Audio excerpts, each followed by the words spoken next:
All right, we are live back on the Andre Duke Show with Carter Smith, and we got Richie in today. Rich, how we doing, man?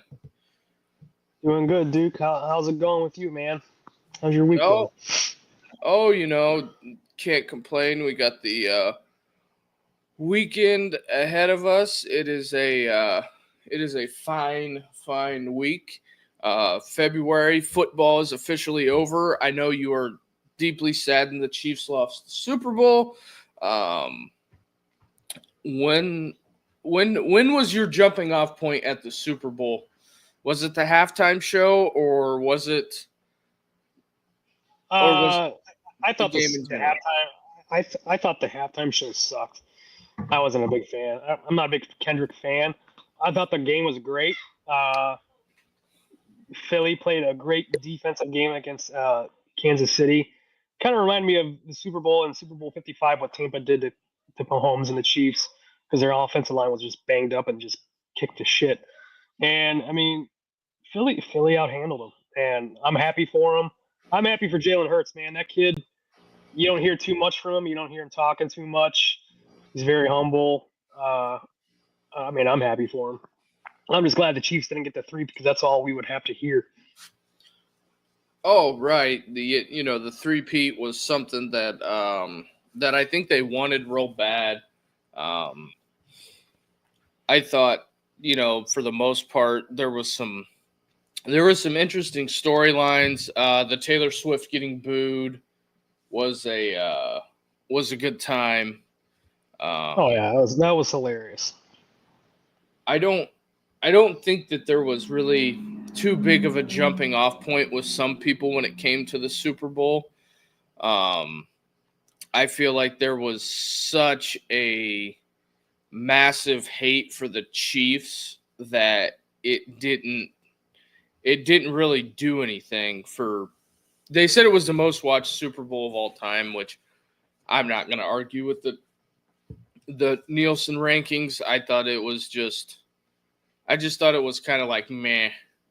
On I the thought I knew the game was in the bag for the Eagles as soon as Gene got that pick six.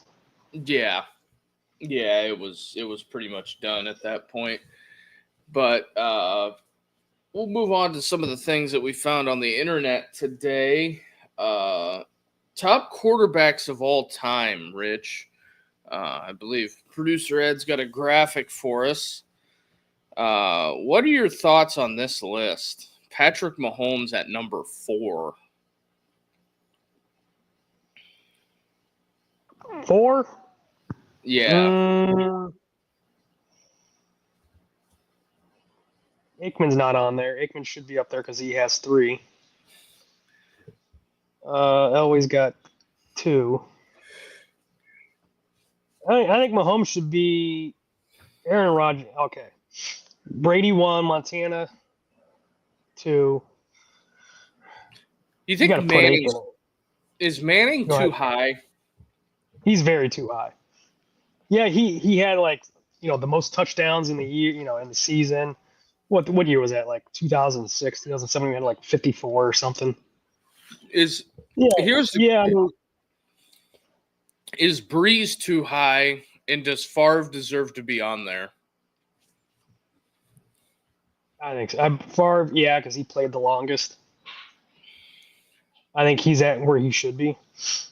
Bradshaw's good where he's at because he won 4. He won 4. And they played less games too.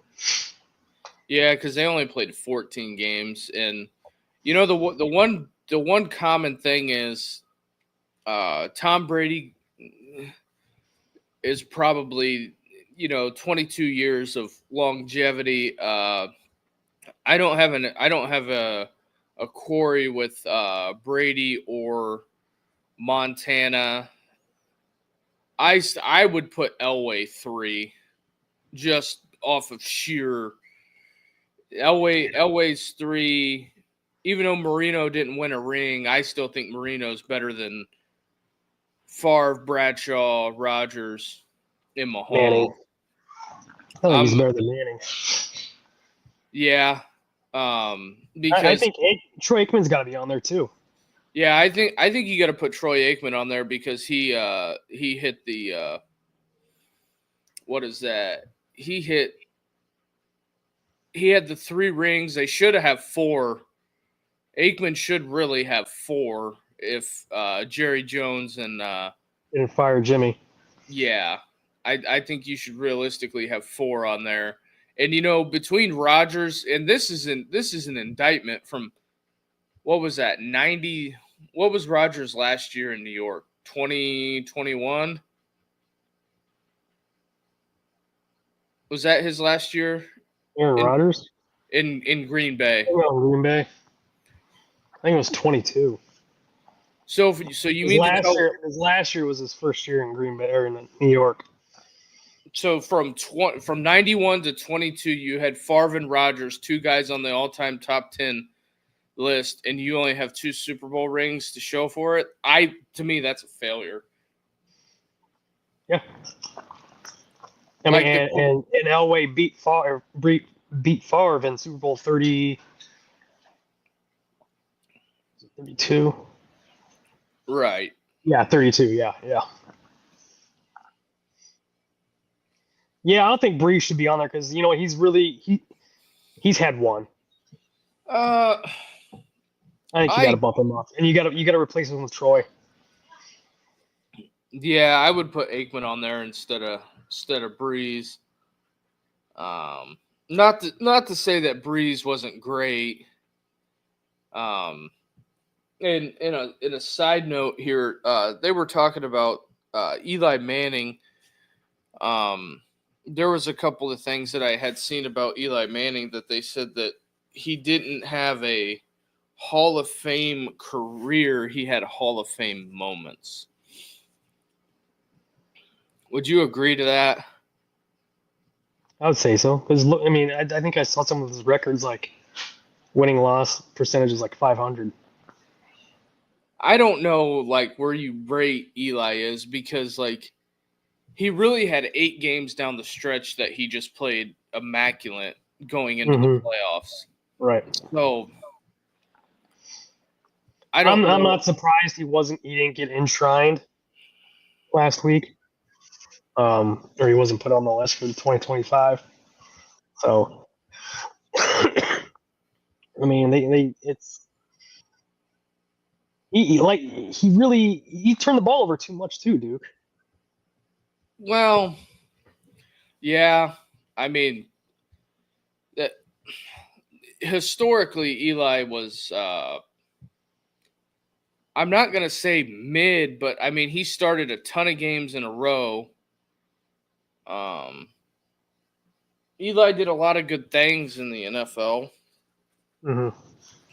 but it's kind of it depends upon what you want to nitpick about. I mean, like that Hall of Fame moment in Super Bowl 42 when he escaped from who was it? Brewski? Was it Brewski? Yeah. When they were driving, like he got out of that and threw that to Plaxico. Or no, not to Plaxico, to David Tyree. Yeah, it just that's like the only Hall of Fame moment I can think of with Eli. Because they kind of won that. They won that once. The second Super Bowl a lot. It wasn't as close. No.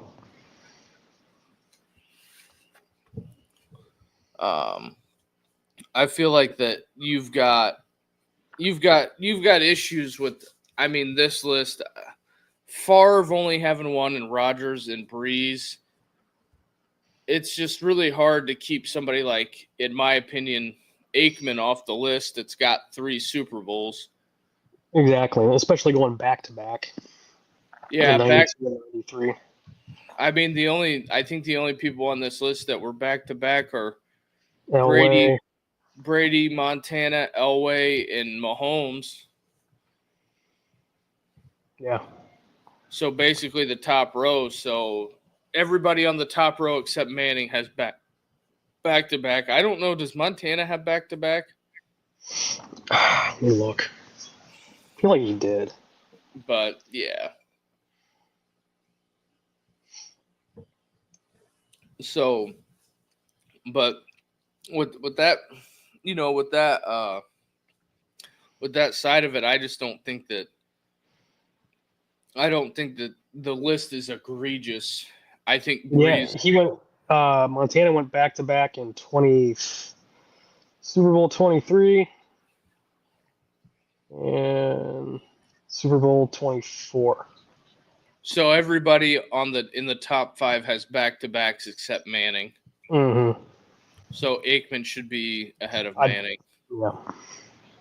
So yeah, I mean that's a pretty good little debate there. The Eli thing. Yeah. So moving on to Devontae Smith, he joins a very exclusive club. Um, whenever producer Ed gets over, but winning a Devontae Smith winning a Heisman and a um, Natty. yeah. Oh, what's up, Siski? Yeah, I agree with you. I think that Aikman should be on that list. Yeah, the only people to do this is Charles Woodson, Marcus Allen, Tony Dorsett, Reggie Bush win Heisman's and Super Bowls.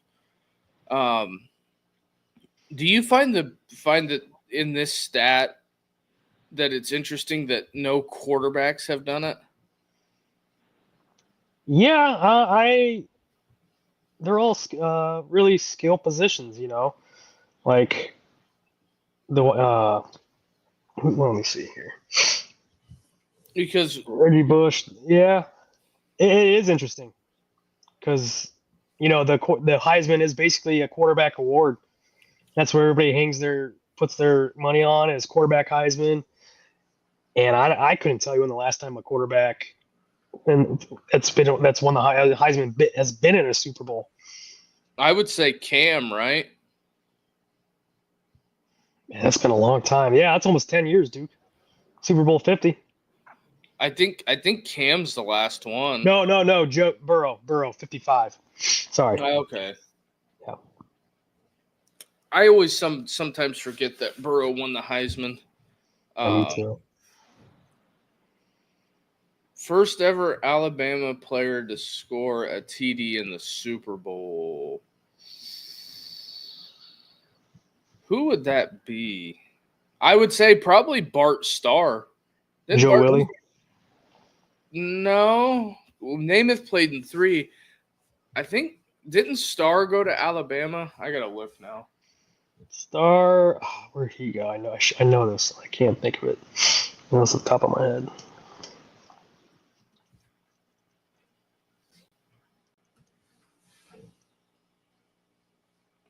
Yeah, he went to Bama. Bart Starr went to Devontae. Huh. I thought he was talking Super Bowl 1. Super Bowl 1, yeah. Bart Starr went to Alabama. Did he go to Alabama? I had to think there for a second.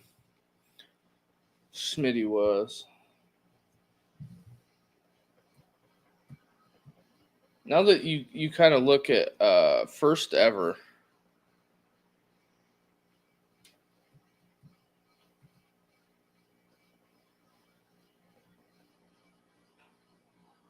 Yeah, this is an interesting stat line. You should think of this, Rich. His high point of the season came in relief in the Orange Bowl. This is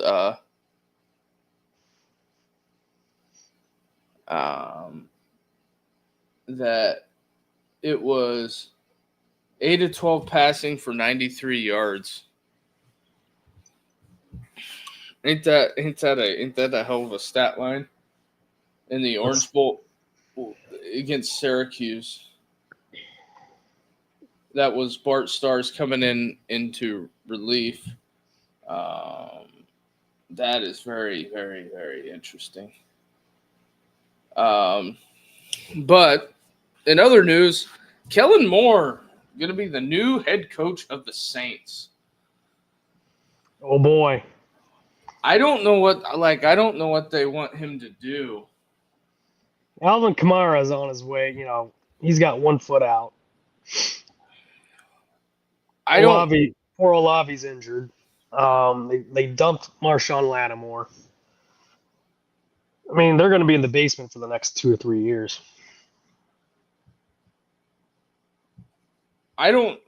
Because see, this is the thing with the NFL that I just fundamentally disagree with. So you got Kellen Moore here that is you have Kellen Moore that is getting his first head coaching job. You give him Derek Carr and literally no weapons at all. Here, make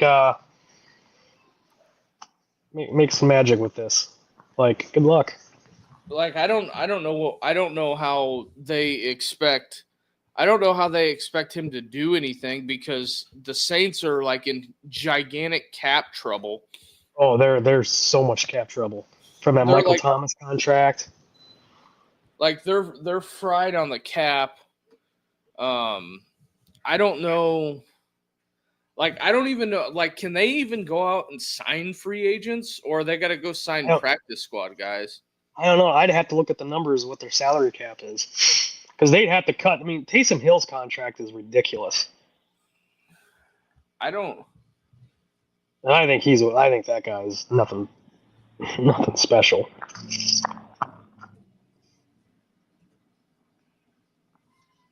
That's what I'm looking up right now. I'm looking up their cap space in 2025. The Saints cap space is negative $51 million.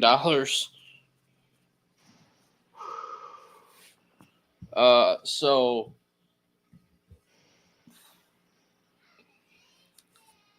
I don't know. Just looking at this, I don't know what you do. They cleared 16.7 back in January. But you can't get rid of Derek Carr. You're stuck with Carr. Well. Go to Rattler. Ride him out for the season. Tank for Arch. Come on. I think Arch is going to be a Dallas Cowboy. Could you imagine that media frenzy? That's all you hear day in, day out. Arch Manning, Dallas Cowboy. Up in the lights. Jerry he'd be gloating from ear to ear. I don't know. I think that cap number's tough for Moore. I don't think that it's going to be relatively good going forward on trying to do anything. You can't go out and sign anybody. So like if there's a couple guys at the Eagles that you wanted, you can't go get them. No. You're going to do a lot of restructuring with people's contracts. And I don't think Derek Carr's going to take a pay cut. That's just who he is. I think you could ask Eamon here. Patricia to Ohio State. Yeah, we'll get into that after the break. I've seen some mixed reviews on that. Are you shocked, Rich, by that? I don't know. I haven't really been paying attention to it. I've been hearing this and that, but I don't know what to believe. I'll wait until they actually name the head coach, or not the head coach, the DC. Because for the longest time, it was Matt Guerrieri was the leading candidate, and then it was O.G. Walt, and now Matt Patricia. I find that interesting that they would have, they've went through so many of these coordinator guys. But since producer Ed's got it queued up in the back, we'll go ahead and get a word from our partner real quick. What's up, guys? If you have been watching the show for a while, you know, if you're like me, that you love a good nicotine pouch. So that's why we're super excited to offer our first ever promotion here on the show. ALP pouches, ALP pouches, the new standard in nicotine pouches. A better time with ALP pouches. A better time isn't just a tagline, it's a promise. We love nicotine pouches, and we're here to share that love. Better products, better experiences, and a genuine commitment to a better world. That's why a portion of every sale goes to real causes, not political players. Simple, honest, and yes, better. Best part about ALP pouches is you get more pouches in every tin. That's right, you get 20 pouches per tin as opposed to the regular 15. Also, tins come in 3 different strengths from 3, 6, and 9 milligrams, so you can pick your strength. And amazing flavors. All the pouches come with enhanced moisture, so no more dry pouches chafing your lips or giving you cuts and scratches on your inner lips. They come in all sorts of great flavors, all your typical flavors, or try my favorite, the refreshing chill or the tropical fruit in the 9 milligram. ALP isn't just better, ALP is the new standard. Created by real users, not suits in a boardroom, we've made the product they never could. So go over to alppouch.com/Duke Show. That's ALPPOUCH.com/Duke Show to get 10% off your first purchase of America's newest nicotine pouch standard. All right. Go out and get some ALP pouches and use that promo code and, give them a try. Relatively new product. Carter's made the switch. I've made the switch. So, it's one of those that just give it a try and see if you like it. But at the hour mark here, let's hit the like and subscribe button and help us grow the show. Hitting that like and subscribe and turn on those bell notifications are one of the best ways to help us here. We got Eamon here tonight. We got Siski here in the chat. So we got a lot of folks in here checking out the show. But yeah, Rich, what are your thoughts on the Patricia potential hire at Ohio State? I got mixed feelings. Would you have rather them hired somebody that was from the staff that was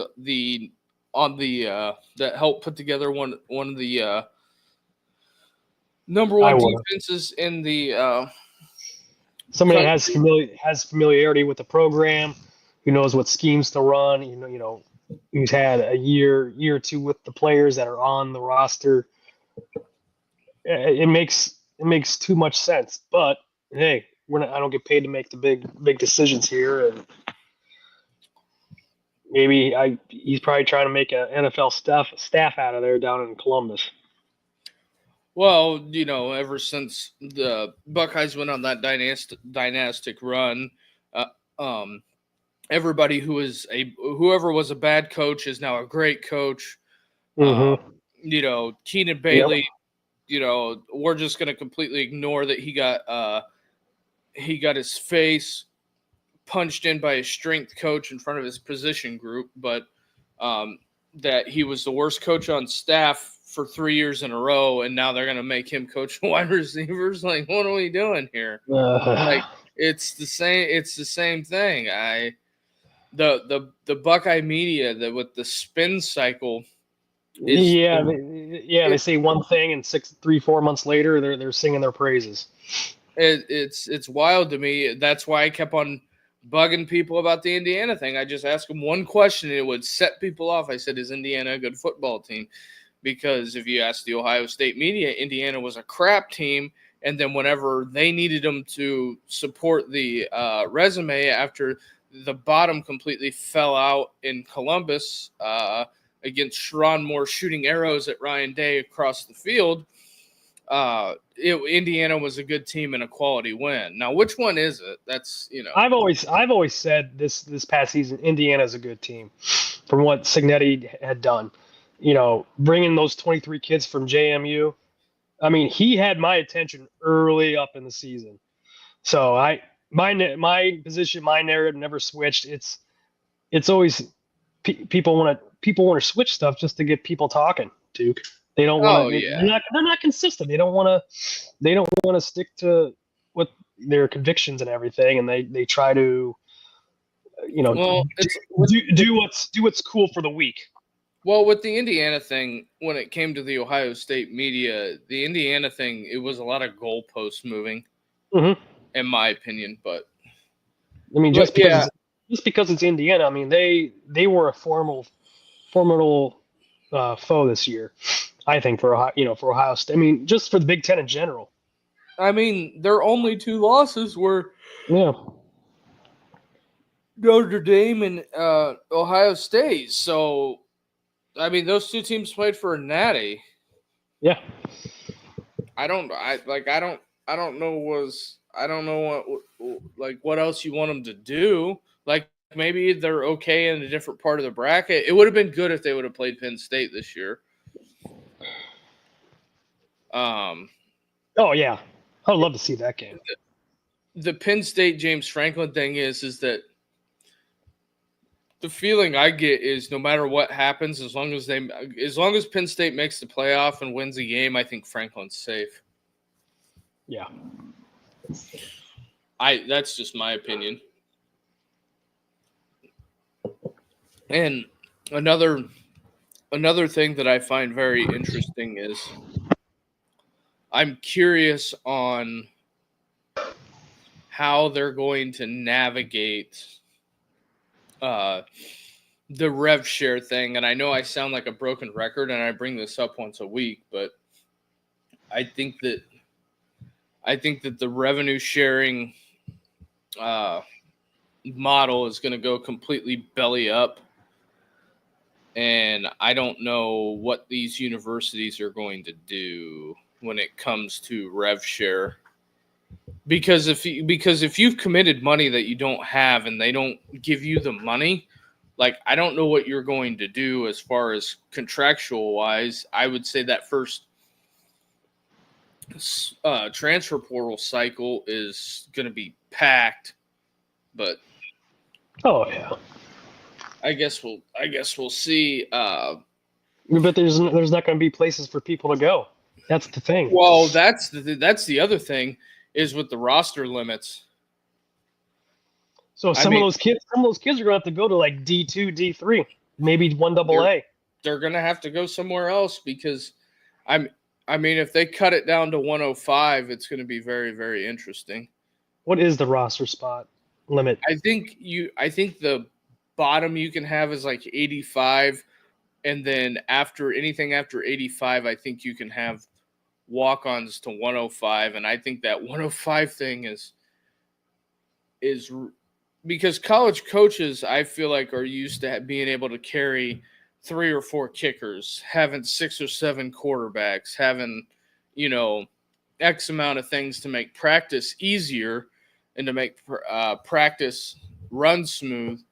And they're not going to have those luxuries that they had before. And I think that's going to be a big issue in a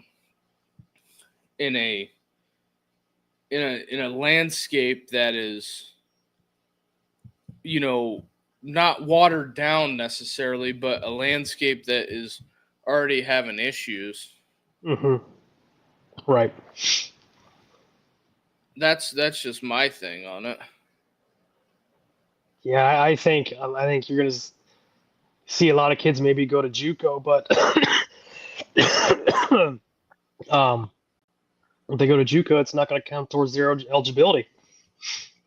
I think it could save JUCO for the most part. I don't know how many people are going to be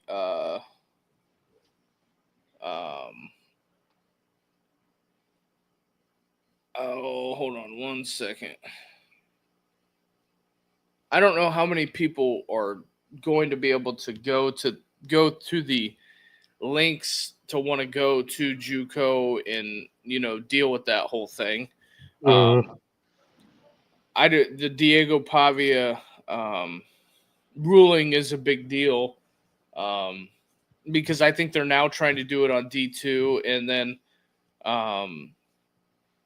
the other thing is that what's going on with that Xavier Lucas, I believe his name is, the guy at Wisconsin.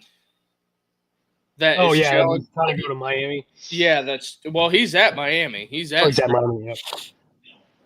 He's at spring practice. So yeah, because I think they're challenging the whether the transfer portal exists or not, and that is because if there is no portal and they can just leave whenever they want, I don't see the point. I think if you're the NCAA, you might as well just get out of the way on that one. Yeah, just pack it in, call it a night. And yeah, so we'll see. We'll keep monitoring this situation on how it goes, but it hasn't really hit the mainstream media yet to where people are outraged that it's going to happen. Because one morning one night you'll go to sleep, and then the next morning somebody will hit you up and be telling you about, can you believe the NCAA, this, and this? And be like, yeah, we've only been talking about it for, a couple of months now. 5 months. It's like no new news to us over here. But another topic that I found interesting was, do you think it's strange that OBJ and Saquon Barkley both had to leave the Giants to get rings? Yeah. What does that tell you? I think that Saquon leaving his first year and gets a ring. That's the biggest ultimate FU to New York. And the Mara thing, you've seen it in Hard Knocks. He sat on Shane's cabinet and says, Barkley's one of our more popular players. I'd lose a lot of sleep if we lost him. And then he gets up and walks out, and I don't know where the jumping off point is for the not the Lions, but for the Giants on Joe Shane. I don't think it's a Dayball thing, and no, I think it's a Shane thing. And I get it. That guy's from Elkhart, but it's like, dude, you let Saquon Barkley walk, and you've seen what the Eagles just did. and you let him go for nothing. Yeah. I mean, the guy had what? 2,500 yards rushing for the year? Yeah, it was something crazy. Something wild like that. MVP discussion, Super Bowl champ. Joe Shine has to be seriously just sick to his stomach, no matter until next season. I mean, he's really got to fix it come free agency in the next. I think the new league year starts in March, and the draft. He's going to really have to do some redeeming and looking in the mirror how he can build a team with the free agency and the draft. Right. Because some people aren't going to want to go to New York in free agency. They don't want to go over there because of how much of a shit show it is. Yeah, I mean, the Giants have been a complete crap show ever since Coughlin left. Yeah, they've been pretty bad since Tommy Coughlin left. Yeah, I just feel like that Coughlin was he was a mainstay. He was, an older, more experienced coach that helped a lot. Coughlin started out with the Jags, and he got them to the AFC title game their second year against Denver. And I knew right there he was going to be a good coach. Well, here's another thing. Is it isn't it kind of ironic that both the Jets and Giants are absolute crap shows? Oh, that's no surprise to me. Yeah, Joe's right. Coughlin was at BC. You know, another person that's at BC right now, Billy O. Billy O. Yo, B.O.B. Do you think he would have it? If I was him, I would be interested in the Giants, not the Jets, because I believe more in Mara than Johnson. Oh, wholeheartedly, yeah. I would take a hard pressed look at the Giants come next year, if because the Giants are going to be 4-13, 5-12. I think Daboll goes back to Buffalo. Yeah, I can see that, and it's and it's no fault to him. He wasn't the failure. It was the the GM that was the one that didn't give him the pieces. Well, it's if you look at the Daboll tenure and going to compare it to the Kellen Moore soon to be tenure, you're not going to know if he's a good coach or not. Mm-hmm. Realistically, you're not going to know. Joe's like, if they F up the draft, get rid of them all. Yeah. Since our famed producer is back, producer Ed, would you want to show us the playoff graphic? We kind of skipped around a little bit, Ed. The worst to the first playoff brackets. Well, whenever Ed gets done eating his sandwich, but I thought that was a pretty interesting graphic that we had there. Whenever Ed can get that up for us.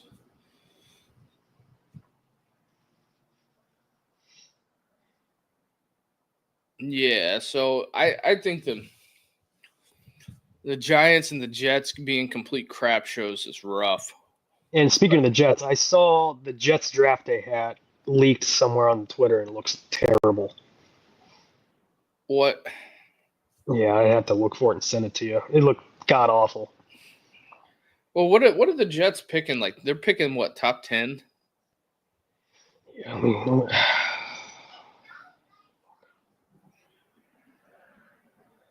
I wasn't sure what they were picking.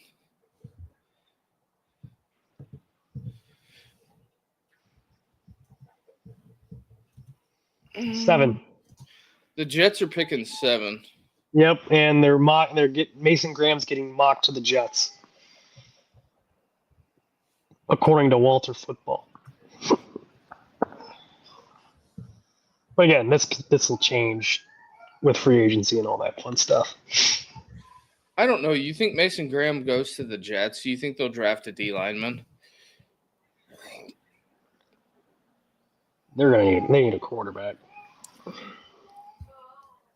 Can they trade? Tennessee's open to trading the number 1 pick. They're willing to hear offers. I just saw that today on Twitter. What kind of package can you put together if you're the Jets? You have nothing of value. Your next 2 first rounds, this year's second, Garrett Wilson. Ugh. Yeah, you're right, Joe. Joe's right on that. I don't know what you would do on that. I think that would be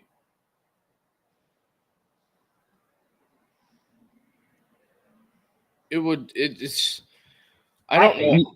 Do you think Aaron Rodgers is going to go to San Fran? I don't know. Like, do you pick up Rodgers though? Shoot, I would bring him home one last year. Because they're gonna be blowing up the roster too down over there. I mean, San Francisco got old. They got old real quick. I mean, they got old. That's a fact. They did get old fast. I don't know. I just don't know how San Francisco getting old and not being able to sustain anything of significance. I think their window closed majorly. And then here's the playoff thing. The Commanders Chargers go from worst to first. Out of those 8 teams, is there anybody that can make the playoffs? Maybe the maybe the Patriots. I'm gonna go Patriots, Raiders. I'd say Patriots, Raiders squeak in. That's about it. Because the Saints are going to be god awful. Tennessee, who knows what that's going to be. Cleveland can't keep their quarterback out of the massage parlor. The Giants, who's the Giants starting quarterback? Drew Lock. That says it all to me. San Francisco, is this Purdy's contract year? I think it's Purdy's contract year. I remember JB talking about it during the season about them not re-signing him. I think that or something with his contract. It was something along the lines with the contract. I mean, that's pretty ballsy if you let him go. Yeah. But anyway, I guess we'll shift gears here. If you're watching out there on Twitter, come on over to YouTube, hit the like and subscribe button, turn on the bell notifications, and help us grow this show.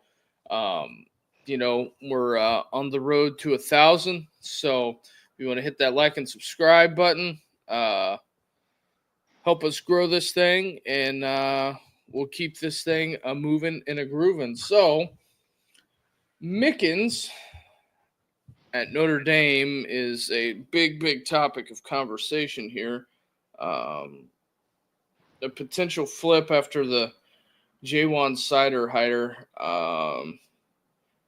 Could Mickens be heading to the Texans? Texans or Texas? Texans. He's been rumored to, I guess, Houston. So I don't know. Oh no, I guess Texas, the Longhorns. I thought it was the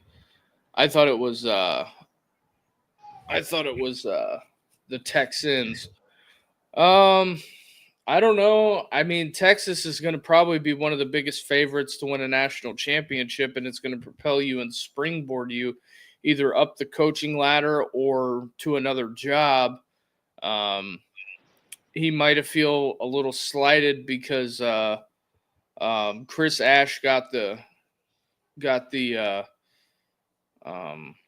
DC job, but I don't know. It's going to be, for me, it's going to be real tough to gauge this. I don't know if they're going to have enough to keep him there. What do you think if somebody? But my thing is that I don't want to have hostages on my coaching staff. Well,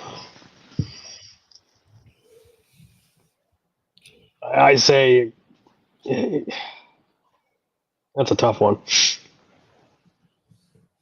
I say you let him entertain the offer if it's something that it's not going to be in his best interest for him. If he decides later, I'm going to stick by.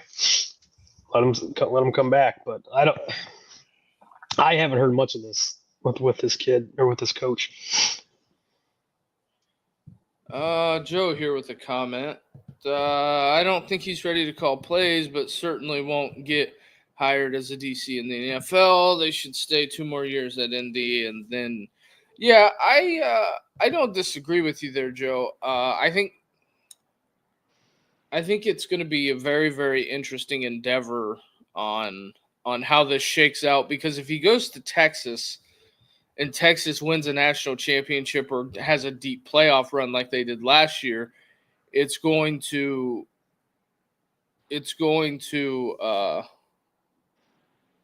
help. It's going to help your brand as a coach. I mean, look at Chip Kelly. Chip Kelly was on the verge. He was on the verge of getting fired at UCLA. He would have been fired at UCLA last year if he would have stayed. He goes to Ohio State, offensive coordinator. Now he is the highest paid coordinator in football for the Vegas Raiders. So I think that, Chip Kelly's gamble is paid off. Mm-hmm. The Jim Knowles thing. Jim Knowles is the second, he is, he's, how do I want to say this? He went to Penn State and became the highest paid coordinator in college football. Right. Sid says Mickens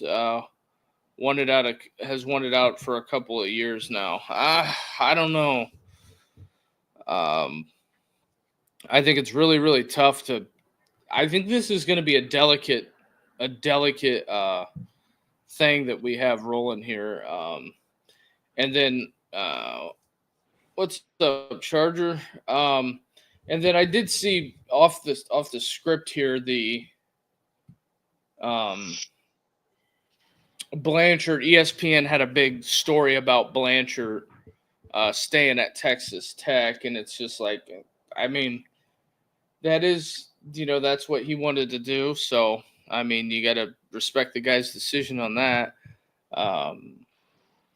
But I mean, I think if they have another bad year at A&M, or not A&M, but at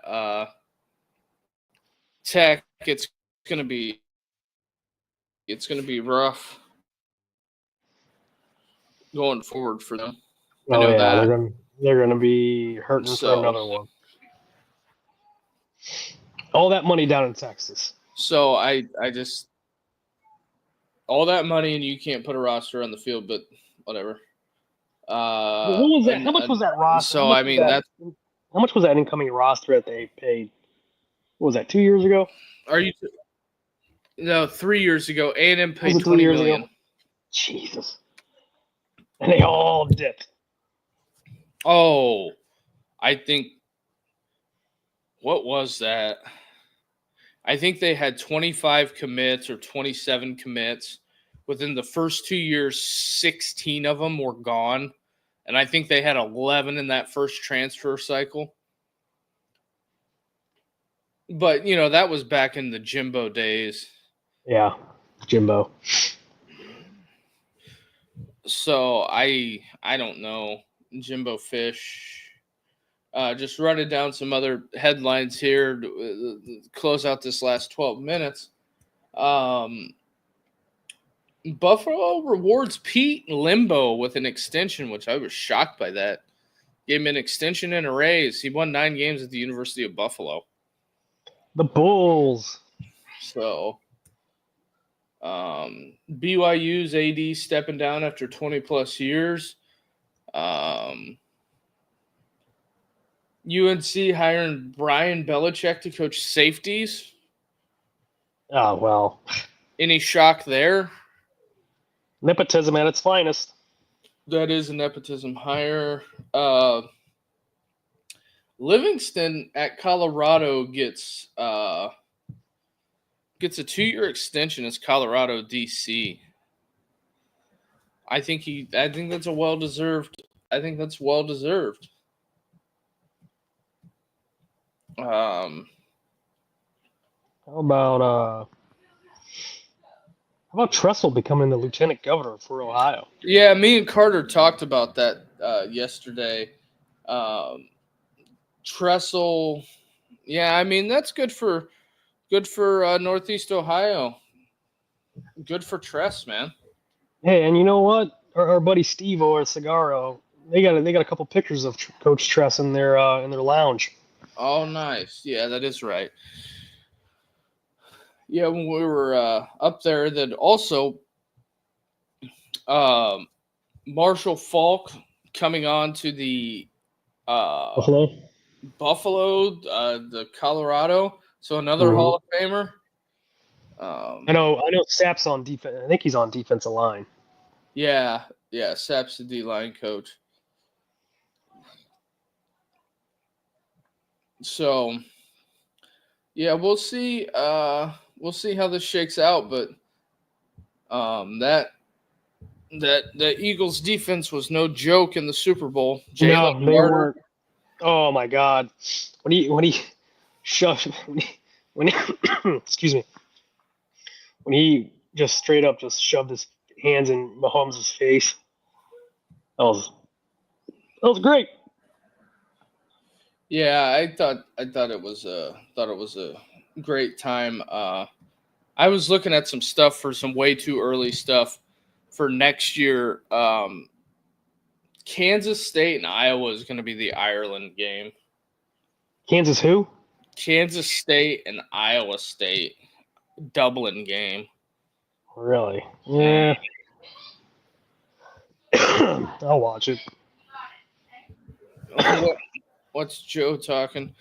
We need to pick off some UGA, OSU, Oregon, Alabama, Texas coaches and GMs.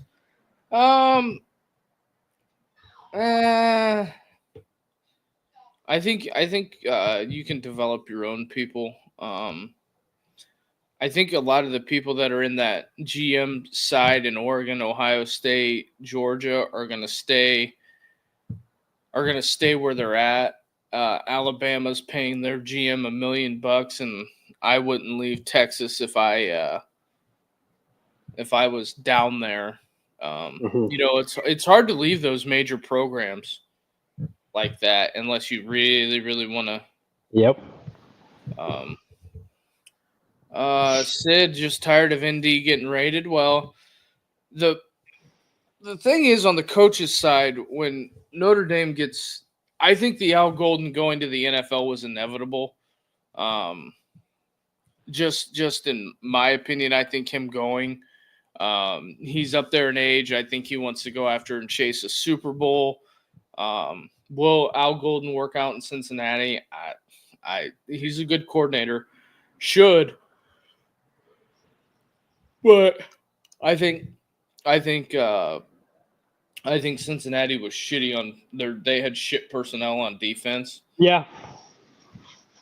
Couldn't stop. That's what. No, and they always had to play catch up with the offense. Yeah, and one side note, I'm gonna. Oh, your Sid's talking coaches. Yeah, well, it's hard. It's hard to keep coaches whenever you have to. When you have nowhere to promote them to. That's the problem, Sid. You can't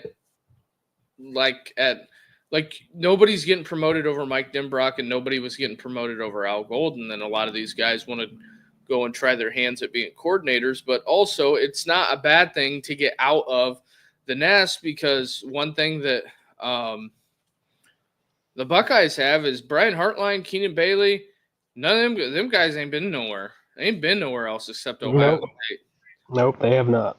They ain't been out of the nest. And I just, I think sometimes when you have a bunch of people that grew up together and were interns together, you don't have a lot of new ideas. Yep. A lot of recycled stuff.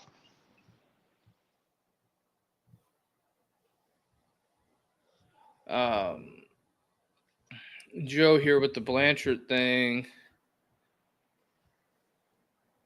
Yeah, I see what you're saying, Joe. Yeah, it doesn't make sense for him to uproot and leave where he was at. That's just my opinion. It didn't make sense for him to do that. So I think that I think the whole side of that is that, when you have coaches come over from a major college football program or try to get them to, if they really don't have to leave and uproot their family, they're not going to. You get into the two house thing, you get into a lot of different stuff. And I'm sure Blanchard didn't want to do that. I'm not saying that Lubbock is a better city than South Bend and all of that. Like, I'm not trying to fight that out. Right. And half the people, if you gave them a map of Texas with no cities on it, they couldn't point out where Lubbock is anyway. Same way with South Bend. And yeah. I just, that argument is dumb to me. Also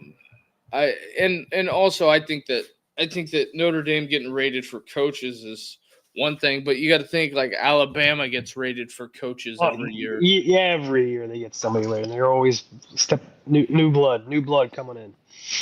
But at some of these programs, you do have a lot of rotation, but it hasn't been bad rotation. That's the other thing.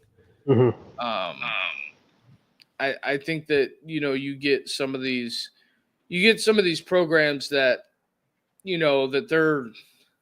I would hate to say it's like a Cleveland Brown trajectory, but you hire a head coach. He's the head coach for 18 months.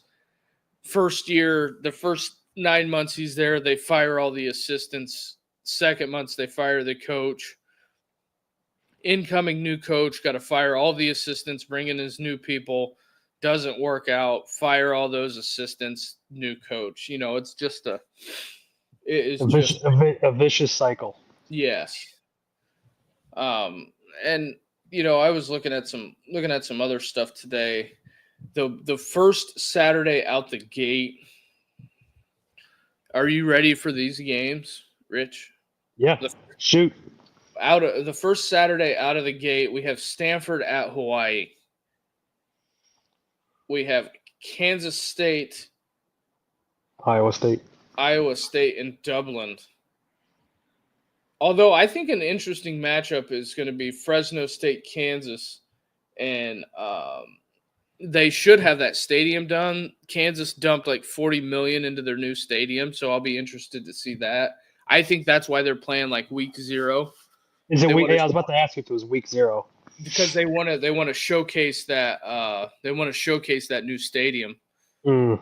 And then Gotcha. Sam Houston at Western Kentucky. There is. Wait, you said Sam Houston at Kentucky? Yeah, Western Kentucky, Western Kentucky. Hilltoppers, my guy, Hilltoppers. Hilltoppers. Oh, okay. Are you the hilltopping guy? Hilltoppers, man, Hilltoppers. Hilltoppers. So yeah, that's pretty much where we're at. That's week 1. We're under 200 days until college football starts. Joe Long, Fresno State has always been better than people think. Yes, that is a fact. Fresno State has been better than what people think. Trent Dilfer, ex of that parish.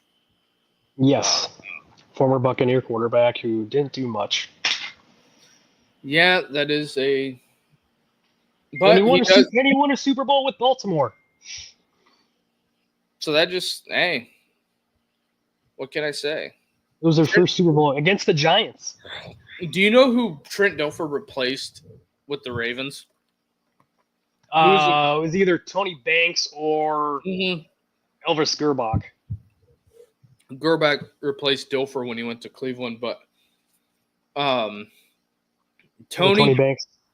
That guy has had the worst luck as a starting NFL quarterback. Real quick before we close out the show, yeah, he gets replaced by Kurt Warner, wins a Super Bowl. Gets replaced by, but I think he got hurt in St. Louis. Yeah, then Trent Green came in, and then Green got hurt. Then Warner came in. Yeah, so I think that's a very interesting couple of days. a couple of starts, and then he, thinking he's going to go get a new start over in Baltimore, and it ends up being, the Trent Dilfer show. So that's what it is. But we're right at an hour. Rich, you got anything else to add? No, I got nothing else, Seattle? dude. I got nothing really. Tomorrow's Wednesday. We're halfway through it. Yes. Yeah, I don't have anything else to add, but it has been a great show. We appreciate all 53 people watching. Hit that like and subscribe button. Come on over from X to YouTube and help us grow this thing out. But with that being said, everybody have a good night and take care. Have a great night, everybody. Thanks for coming out. Yep.